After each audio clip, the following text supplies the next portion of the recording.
अस्सलामुअलैकुम रहमतुल्लाहि व बरकातुहू।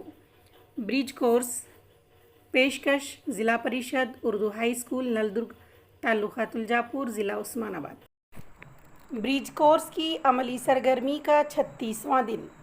सलाहियत है मुतय्यन तहरीर पढ़ना और लिखना।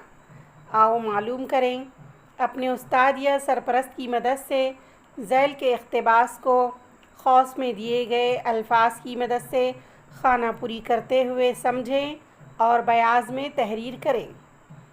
इक़्तिबास का बग़ौर मुताला करें और सवालात के जवाबात गौर व फ़िक्र के साथ दें और बयाज़ में लिखें। तो प्यारे बच्चों, आपको एक इक़्तिबास दिया जाएगा, उसको खौस में कुछ अल्फाज दिए जाएंगे जिसकी मदद से आपको खानापुरी करना है। तो चलिए हम देखते हैं। आओ अहलियत पैदा करें। प्यारे बच्चों, यहाँ पर खौस में कुछ अल्फाज दिए गए हैं और नीचे पैसेज दिया गया है और वो पैसेज में कुछ डैश हैं, खाली जगह हैं। तो ऊपर के उस खौस में से वो अल्फाज को नीचे खाली जगहों में भरना है और उसके बाद हम इस इक़्तिबास को समझेंगे। तो चलिए हम उन खाली जगहों में ऊपर के दिए गए अल्फाज से भरते हैं। डैश ने घोड़े से उतरकर, बाबा भारती ये लफ्ज़ आएगा। डैश को घोड़े पर सवार किया, अपाहिज को। उसके बाद ख़ुद उसकी डैश पकड़कर धीरे धीरे चलने लगे। यहाँ पर आएगा लगाम।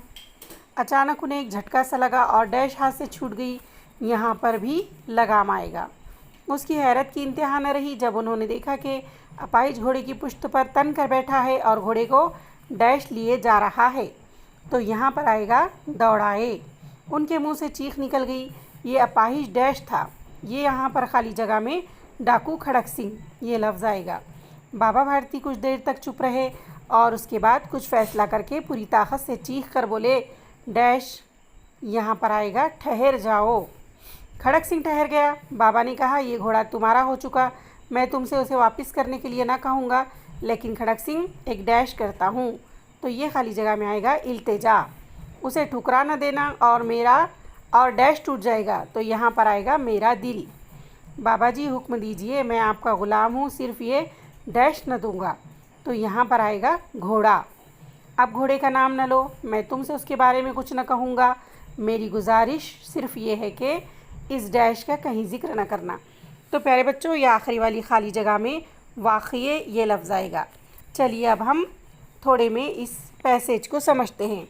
ये बाबा भारती, ये जो घोड़ा था वो बाबा भारती का था और एक अपाहिज पर रहम खाकर उन्होंने उसको अपने घोड़े पर सवार कर लिया था, लेकिन वो अपाहिज थोड़ी दूर चलने के बाद अचानक झटका देकर घोड़ा लेकर फ़रार हो रहा था।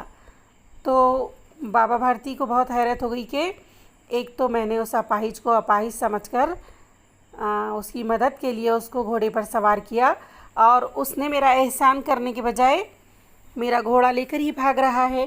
तो उनको ये बात बहुत ही बुरी लगी और हैरत अंगेज़ लगी। तो फिर उसके बाद बाबा भारती थोड़ी देर चुप रहे और फिर चीख कर उसको ठहरने के लिए कहा, जो घोड़ा लेकर भाग रहा था। तो वो घोड़ा लेकर भागने वाला डाकू खड़क सिंह था और उसको वो घोड़ा पसंद था, इसलिए वो बाबा भारती से मांग चुका था पहले, लेकिन उन्होंने नहीं दिया उसको। तो वो घोड़ा उसने लूटने के लिए उसको लेकर भाग रहा था। तो बाबा भारती ने, जो एक बहुत अच्छे इंसान थे और डाकू भी उनकी अच्छाई का क़ाइल था, तो उसको रुकने के लिए कहा। तो डाकू खड़क सिंह समझा कि मुझसे शायद ये घोड़ा छीन लेंगे। तो उसने कहा कि मैं तो आपका ग़ुलाम हूँ, आप कुछ भी कहो, लेकिन मुझसे ये घोड़ा मत छीनो।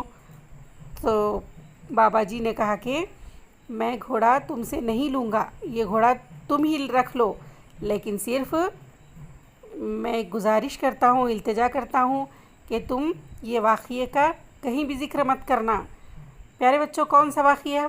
यानी कि जो डाकू खड़क सिंह ने बाबा भारती से झूठे तरीक़े से जो घोड़ा छीना था, यानी ढोंग करके, अपाहिज का ढोंग करके, नाटक करके जो बाबा भारती को धोखा दिया था। तो इस धोखे का ज़िक्र कहीं ना करने के लिए कहा, क्योंकि इससे एक बात पता चलती है कि बाबा भारती ने उस डाकू पर यकीन किया था कि ये अपाहिज है और उस यकीन के सहारे उन्होंने उसकी मदद करना चाहिए। अगर ये बात गांव वालों को मालूम होती तो कोई किसी पर यकीन ही ना करता, यानी भरोसा टूट जाता। इसलिए उन्होंने इस वाक़ये का कहीं भी ज़िक्र करने के लिए नहीं कहा कि कहीं भी इसका ज़िक्र मत करो। तो प्यारे बच्चों, आपको ये पैसेज भी समझ में आ गया होगा। चलिए आगे देखते हैं। आओ मश्क करें। प्यारे बच्चों, इबारत पर मुनहसर सवालात के जवाबात लिखें। आपको 2 सवालात दिए गए हैं। अभी हमने इबारत को समझा, तो उस समझ से आपको इन सवालात के जवाबात लिखना है। पहला सवाल है, बाबा भारती ने डाकू से क्या और क्यों इल्तिजा की। दूसरा सवाल है, अगर कोई हमारा यकीन तोड़ दे तो हमें कैसा महसूस होगा, अपने अल्फाज में लिखिए। उसके बाद है, आओ तख़य्युलाती बने। यहाँ पर कुछ अल्फाज दिए गए हैं जिनकी मदद से आपको जुमले तैयार करके अपनी बयाज़ में लिखना है। वो अल्फाज हैं लगाम, वफ़ादार, रफ्तार, बहादुर, अक़लमंद।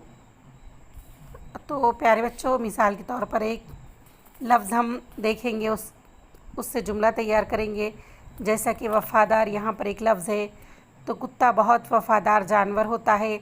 ऐसा लफ्ज़ हम तैयार कर सकते, ऐसे जुमला हम तैयार कर सकते हैं, या आप अपनी समझ से दूसरे और बहुत सारे जुमले तैयार कर सकते हैं। तो आपको इन अल्फाज से जुमले तैयार करना है। उम्मीद करती हूँ आज का ये पैसेज आपको समझ में आ गया होगा। मिलते हैं अगली वीडियो में। अल्लाह हाफ़िज़।